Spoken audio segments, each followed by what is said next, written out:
First ever factory outlet Mukunda jewellers ఇప్పుడు చందానగర్ లో April 19th గొప్ప ప్రారంభం.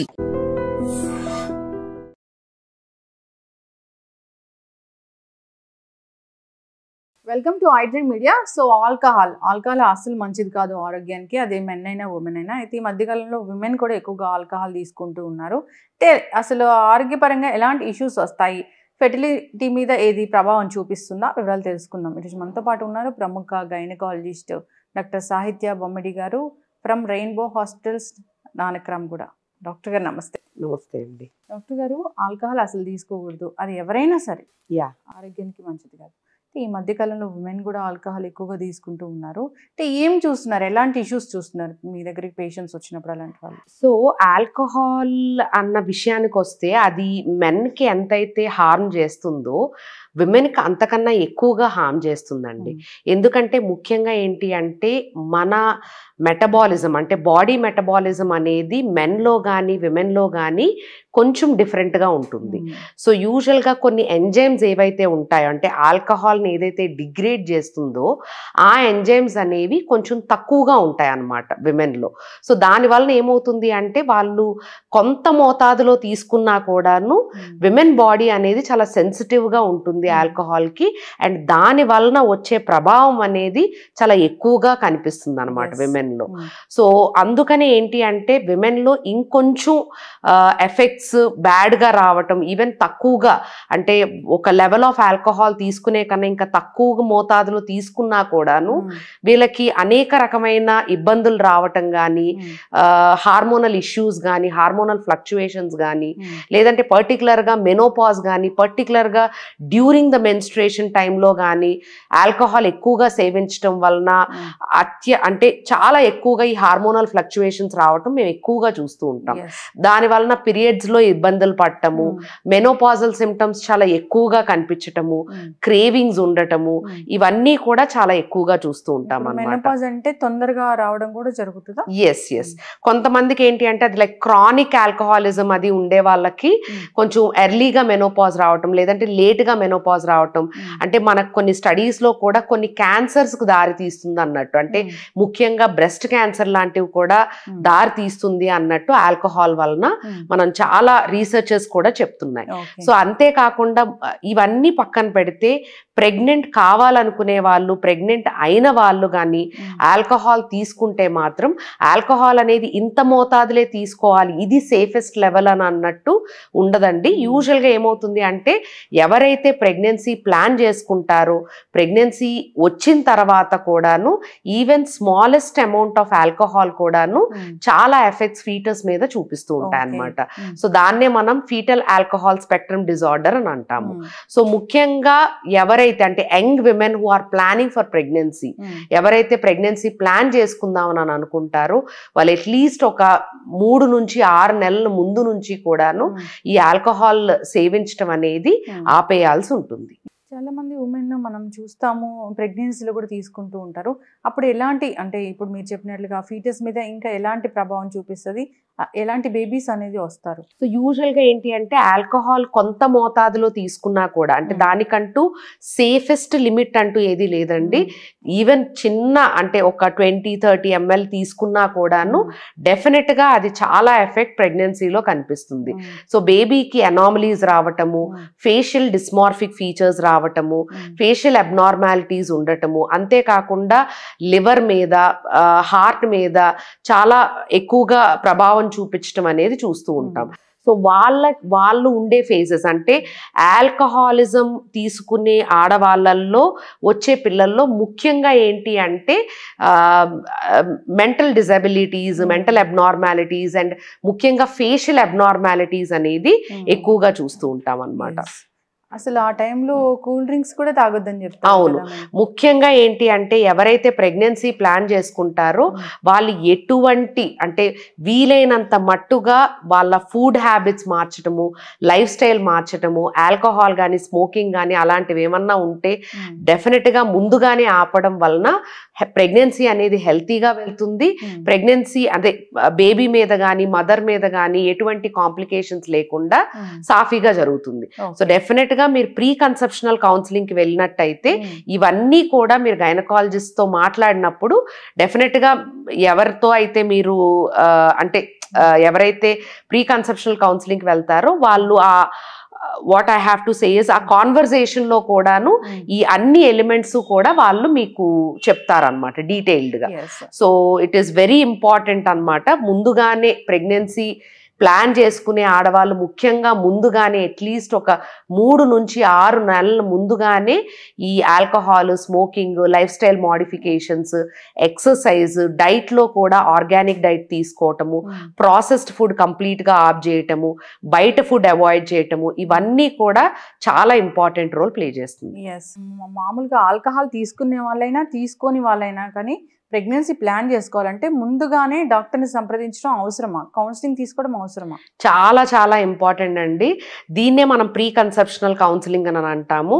సో ప్రీ కన్సెప్షనల్ కౌన్సిలింగ్ లో మనకి ఏం తెలుస్తుంది అంటే ఏవైతే విటమిన్స్ తీసుకోవాలో, ముఖ్యంగా ప్రీనేటల్ వైటమిన్స్ అని ఉంటాయి, ఫోలిక్ యాసిడ్ అని. సో ఇది తప్పనిసరిగా తీసుకోవాల్సి ఉంటుంది. రెండోది ఏంటి అంటే వాళ్ళకి ఏమన్నా డిసీజెస్ ఏమన్నా ఉంటే, అంటే కొన్ని ఇన్వెస్టిగేషన్స్ ద్వారా డయాబెటీస్ కానీ హైపర్ టెన్షన్ కానీ, మన ఇండియన్ పర్స్పెక్టివ్లో ఎలా ఉంటుంది అంటే కొన్ని సంవత్సరాల వరకు అంటే నాకు బాగానే ఉంది, నేను డాక్టర్కి వెళ్ళవలసిన అవసరం ఏముంది అన్న యాటిట్యూడ్తో చాలా మంది ఉంటారు. సో దానివల్ల ఏమవుతుంది కానీ అన్లెస్ అంటిల్ వాళ్ళు ప్రెగ్నెంట్ అయినాక కానీ వాళ్ళకి ఏదో ప్రాబ్లం ఉంది అన్నది ఆ బేసిక్ ఇన్వెస్టిగేషన్స్లో అంటే యాంటీనేటల్ ప్రొఫైల్ చేసేటప్పుడు మనకు అర్థమవుతుంది అనమాట. సో అలా కాకుండా మీరు ముందుగానే వెళ్ళినట్టయితే ఏమైనా డిసీజెస్ ఏమన్నా ఉన్నా కూడాను దాని ప్రభావం ప్రెగ్నెన్సీ మీద ఎలా ఉంటుంది, ప్రెగ్నెన్సీ వలన దాని అంటే డిసీజెస్ ఏ రకంగా మనకి బయటపడవచ్చు, ఇవన్నీ కూడా డిస్కస్ చేస్తారు. అవే కాకుండా కొన్ని మెడికేషన్స్ ఏవైతే ఉంటాయో, చాలా మంది చాలా రకాలైన మెడికేషన్స్ అనేవి ఉంటాయి. ఒకవేళ ఫర్ ఎగ్జాంపుల్ వాళ్ళు డయాబెటీస్తో బాధపడుతున్నా, హైపర్ టెన్షన్తో బాధపడుతున్నా, ఈ ప్రెగ్నెన్సీ ముందుగానే అటువంటి డిసీజెస్ ఏమన్నా ఉన్నా కూడాను వాళ్ళు ఈ కొన్ని మెడిసిన్స్ తీసుకునే ఉంటాయి, తీసుకోనటువంటివి కూడా ఉంటాయి. సో ఆ మెడిసిన్స్ ఏవైతే సేఫర్ మెడికేషన్స్ ఉంటాయో మనం దానికి మార్చుతాం అనమాట. సో దట్ వాళ్ళకి ఏమవుతుంది అంటే ప్రెగ్నెన్సీ స్టార్ట్ అయినప్పటి నుంచి కూడాను ఎటువంటి ప్రభావం అంటే వాళ్ళు తీసుకునే మెడిసిన్స్ వలన ఫీటస్ మీద ఎటువంటి ప్రభావం లేకుండా మనం చాలా మట్టుకు కాపాడుకోవచ్చు. అంతేకాకుండా కొంతమంది డయాబెటిక్ మదర్స్ ఉంటారు, ముందుగానే డయాబెటీస్ తో ఉన్న వాళ్ళు ఏమవుతుంది అంటే వాళ్ళ లాస్ట్ 3 months లో ఉండే HbA1c లెవెల్స్ అనేవి చూసుకొని ఒక లెవెల్ తక్కువ కన్నా అంటే 6 కన్నా తక్కువగా ఉంటేనే వాళ్ళు ప్రెగ్నెన్సీ ప్లాన్ చేసుకోవటం అనేది చెయ్యాలన్నమాట. అలా కాకుండా 7, 8, 9, 10 ఉన్న వాళ్ళు కూడాను అన్వాంటెడ్ ప్రెగ్నెన్సీస్ అంటే తెలియకుండా వాళ్ళు ప్లాన్ చేసుకోకుండా ప్రెగ్నెన్సీ వచ్చినట్టయితే బేబీస్లో చాలా రకమైన అనామలీస్ ఇవన్నీ కూడా చూస్తూ ఉంటాం మనం. అంతేకాకుండా కొన్ని జన్యుపరమైన డిసీజెస్ కూడా ఉంటాయి. సో మనకేంటి అంటే ఈ ప్రీ కన్సెప్షనల్ కౌన్సిలింగ్లో ఆ జన్యుపరమైన డిసీజెస్ తాలూకా హిస్టరీ తీసుకొని దానికి అనుగుణంగా కొన్ని టెస్టులు చేసి నిజంగా బిడ్డకి వెళ్ళే అవకాశం ఉందా లేదా అని అన్నది కూడా మనం డిస్కస్ చేయొచ్చు. ఇవన్నీ పక్కన పెడితే కొన్ని వ్యాక్సిన్స్ ఉంటాయి, ప్రెగ్నెన్సీ ముందుగానే మనం తీసుకోవాల్సిన వ్యాక్సిన్స్, రుబెల్లా వ్యాక్సిన్ అని కొన్ని వ్యాక్సిన్స్ వల్ల ఏమవుతుంది అంటే అది ప్రొటెక్షన్ అనమాట. అంటే బేబీకి ఎటువంటి అనామలీస్ కానీ ఎటువంటి ఇబ్బందులు లేకుండా ఉంటాయి. సో ఆ వ్యాక్సిన్స్ కూడాను మనం ముందుగానే ఇచ్చి ప్రెగ్నెన్సీ కానీ త్రూ అవుట్ ద ప్రెగ్నెన్సీ కూడా వాళ్ళ హెల్దీగా ఉండేటట్టు మనం చూసుకోవచ్చు. సో ప్రీ కన్సెప్షనల్ కౌన్సిలింగ్ అనేది అందరికీ చాలా ఇంపార్టెంట్. పర్టికులర్గా ఎవరైతే ప్రెగ్నెన్సీ ప్లాన్ చేసుకుంటారో, ఈ మధ్య ఏమంటున్నారు అంటే ప్రీ మెరైటల్ కౌన్సిలింగ్ కూడా అంటున్నారు. అంటే మ్యారేజ్ ముందే వాళ్ళు ఒక గైనకాలజిస్ట్ని కానీ లేకపోతే ఫిజిషియన్ కానీ మీట్ అవ్వటం వల్ల ఏమవుతుంది అంటే వాళ్ళకి ఎటువంటి డిసీజెస్ ఉన్నాయి, వాళ్ళ బ్లడ్ గ్రూప్స్ ఏంటి, వాటి వలన ఫ్యూచర్ ప్రెగ్నెన్సీస్ ఎలా ఉంటాయి, ఇవన్నీ కూడా వాళ్ళు డిస్కస్ చేసుకోవటం వలన హెల్దీ అంటే ఇప్పుడు healthy couples, healthy family will lead to healthy country. Okay, so అదే విధంగా హెల్దీ సొసైటీ. సో ఇవన్నీ మనం ఫ్యామిలీ నుంచే కనుక మనం అది అలవర్చుకుంటే మనకి ఫ్యూచర్లో మనకి బెటర్ సొసైటీ అనేది డెఫినెట్గా మనం ఏర్పరచుకోవచ్చు. అయితే మ్యామ్ మీరు చెప్పినట్లుగా ఇప్పుడు ఒకవేళ సేమ్ బ్లడ్ గ్రూప్ ఉంది వైఫ్ అండ్ హస్బెండ్కి, అంటే ఏమైనా కాంప్లికేషన్స్ వచ్చే అవకాశం ఉంటుందా? సేమ్ బ్లడ్ గ్రూప్ వలన ఏమీ ఇబ్బంది ఉండదండి. మనకి బ్లడ్ గ్రూప్ లో 2 రకాలు ఉంటాయి. ఒకటి బ్లడ్ గ్రూపింగ్, ఇంకొకటి RH టైపింగ్ అని ఉంటుంది. సో బ్లడ్ గ్రూప్ లో మనకి AB and O blood groups అనేవి ఉంటాయి. RH టైపింగ్ లో నెగిటివ్ అండ్ పాజిటివ్ అనేది ఉంటుంది. ఒకవేళ ఆడవాళ్ళు గనక నెగిటివ్ బ్లడ్ గ్రూప్ ఉండి మగవాళ్ళు గనక పాజిటివ్ బ్లడ్ గ్రూప్ గనక ఉంది అని అంటే కొన్ని అంటే haemolytic diseases in new Born అనేది చూస్తాం. అంటే ఈ కలయికల వలన అంటే బేబీకి పాజిటివ్ బ్లడ్ గ్రూప్ కానీ నెగిటివ్ బ్లడ్ గ్రూప్ కానీ ఉండవచ్చు. అంటే ప్రెగ్నెన్సీ వచ్చినాక అనమాట.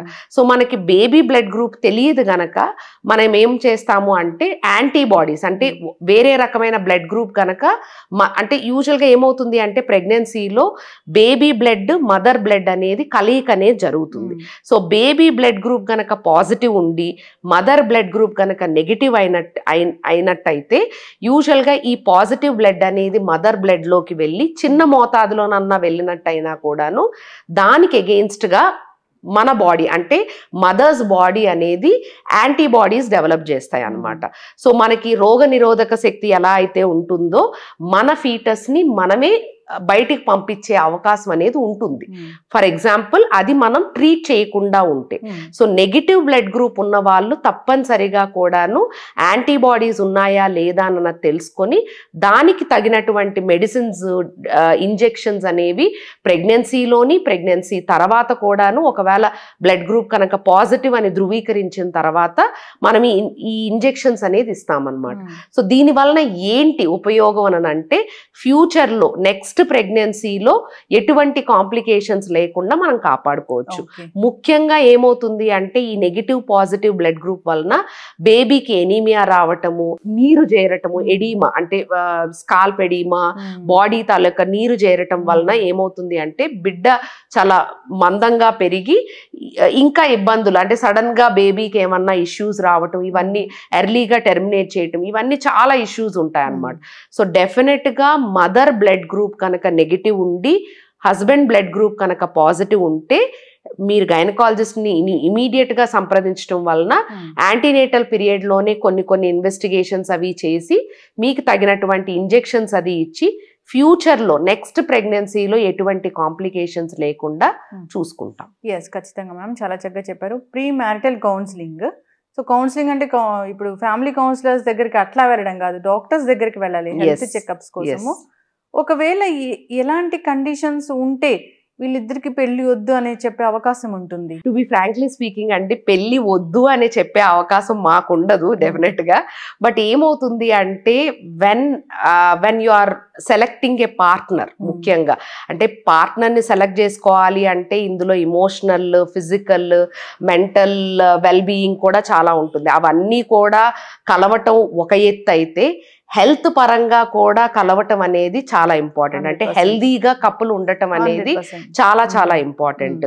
సో దానికోసం ఏమవుతుంది అంటే ఈ మధ్య కాలంలో చాలా అంటే అది మన సొసైటీ నార్మ్స్ వలన కానివ్వండి, లేదంటే వెస్టర్న్ కల్చర్ మన దానిలోకి రావటం వలన కానివ్వండి, sexually transmitted diseases, premarital sexual intercourses ఇవన్నీ ఎక్కువగా ఉండటం వలన కూడాను it is better to have a STD screening ముఖ్యంగా.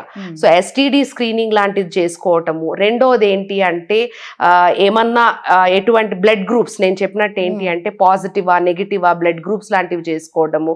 అంతేకాకుండా డయాబెటీస్ కానీ హైపర్ టెన్షన్ కానీ ప్రెగ్నెన్సీ అదే పెళ్లి కాక ముందే గనక మనకు అవన్నీ తెలిసినట్టయితే అది మనసు పరంగా వాళ్ళు కలిసినట్టయితే ఇవేమీ పెద్ద అడ్డంకులు కాదండి. బట్ ఏమవుతుంది అంటే that will keep there bond much stronger after that. So అందుకని ఏంటి అంటే ఎప్పుడైనా సరే ప్రీమెరైటల్ కౌన్సిలింగ్కి వెళ్ళటం చాలా చాలా ఇంపార్టెంట్. ఇవన్నీ ఒక పక్కన పెడితే జన్యుపరమైన డిసీజెస్ కూడాను చాలా మంది ఫ్యామిలీస్లో జరుగుతూ ఉంటాయి అన్నమాట. సో కొన్ని హీమోగ్లోబినోపతీస్, థాలసీమియాస్, సికిల్ సెల్ ఎనీమియాస్, అదే కాకుండా ఆటోసోమల్ డామినెంట్ డిసీజెస్ అని, రెసిసివ్ డిసీజెస్ అని, ఎక్స్ లింక్డ్ డిసీజెస్ అని, వై లింక్డ్ డిసీజెస్ అని, ఇలా చాలా సెక్స్ లింక్డ్ క్రోమోజోమ్స్ అని. సో ఇలా ఈ రకంగా ట్రాన్స్మిట్ అయ్యే డిసీజెస్ అనేవి చాలా ఉంటాయి. సో ఇందులో ఏమన్నా హిస్టరీ పరంగా ఏమన్నా ఉందా, లేదు అంటే ఏమన్నా సిమ్టమ్స్ పరంగా ఏమన్నా జన్యుపరమైన డిసీజెస్ ఏమన్నా ఉన్నాయా, ఇవన్నీ తెలుసుకోవటం వలన ఏమవుతుంది అంటే ఫ్యూచర్ జనరేషన్ అనేది మనం హెల్దీ జనరేషన్గా మనం చేసుకోవచ్చు, and which in turn gives the healthy society. So that is the only reason why we recommend couple గనక వచ్చినట్టయితే ప్రీ మ్యారిటల్ కౌన్సిలింగ్, అంటే మ్యారేజ్ చేసుకునే ముందే ఒక కౌన్సిలింగ్ అనేది తీసుకోవటం వలన బెటర్ సొసైటీ అనేది మనం బిల్డ్ చేసుకోవచ్చు అన్నమాట. ఇప్పుడు డాక్టర్స్ ఇలా చెప్తున్నారు, ఒకప్పుడు జనరల్ గానే ఒక నానుడు ఉండేది, అటేడు తరాలు ఇటేడు తరాలు చూడాలని.